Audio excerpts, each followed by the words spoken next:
Hello guys, welcome back to my channel. চলে এলাম নতুন একটি ভিডিও নিয়ে। তোমরা সবাই কেমন আছো? আশা করি অনেক অনেক ভালো আছো। তো চলো ভিডিওটা শুরু করা যাক।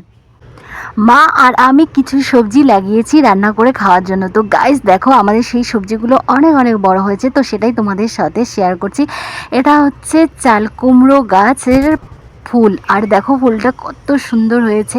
আর এই ফুল থেকেই হবে ফল। আর চাল কুমড়ো গাছটি আমরা অনেক দিন আগেই লাগিয়েছি, তবে এখনও ফল আসেনি।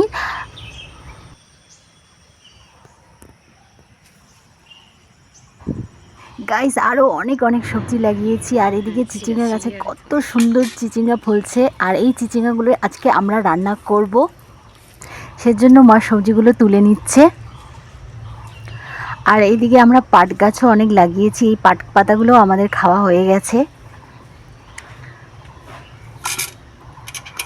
তো গাইস আরও অনেক অনেক অনেক ধরনের সবজি লাগিয়েছি। আর কিছু যেরকম কচু পাতা, অনেক কচু গাছ এমনি থেকেই হয়ে গেছে। God, please, no! No! No! আর এদিকে মা ডাঁটার সবজি তুলতেছে। আর ডাঁটার সবজি খেতে আমার দারুণ দারুণ ভালো লাগে, সর্ষে বাটা দিয়ে ডাঁটা সবজি। তো আমি আজকে সর্ষে বাটা দিয়ে এই ডাঁটাগুলোর চচ্চড়ি বানাবো, আর সেটাও তোমাদের সাথে দেখাবো। আর তোমরা ভিডিওটা শেষ অবধি দেখতে থাকো, কেউ স্কিপ করো না। আর চ্যানেলে নতুন হলে সাবস্ক্রাইব করতে ভুলো না। আর এটা হচ্ছে কালাকচু গাছ। আর কালাকচু খেতে শরীরে অনেক অনেক উপকার। আর কালাকচু খাওয়ার ফলে আমাদের শরীরে আয়রনের অভাব হলে সেটাও দূর করে দেয়। তো গাইস কত কত কত সবজি আমাদের বাগানে, আর তোমাদের কারো লাগলে নিয়ে যেতে পারো। আর এদিকে আমাদের গাছ থেকে কাঁঠাল ফেলে রেখেছে, আর কাঁঠালগুলো দেখো কত সুন্দর, এগুলো পাকবে তখন খাবো। আর এদিকে ডাল আমাদের বসানো হয়ে গেছে, ডাল হয়ে গেছে। আর এই ডাঁটাগুলোকে সিদ্ধ দিয়ে দেওয়া হয়েছে, কারণ এই ডাঁটাগুলোর আজকে সর্ষে বাটা দিয়ে চচ্চড়ি বানানো হবে। এই সর্ষে বাটাগুলোকেও বাটানো হচ্ছে। আর এদিকে তেল দিয়ে দেওয়া হয়েছে কড়াইতে। তারপর এই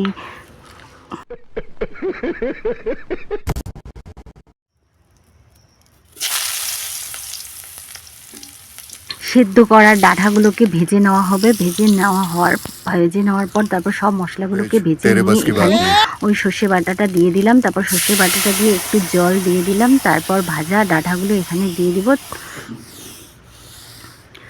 তো গাইস দেখো, ডাঁটাগুলো এখন দিয়ে দিচ্ছি।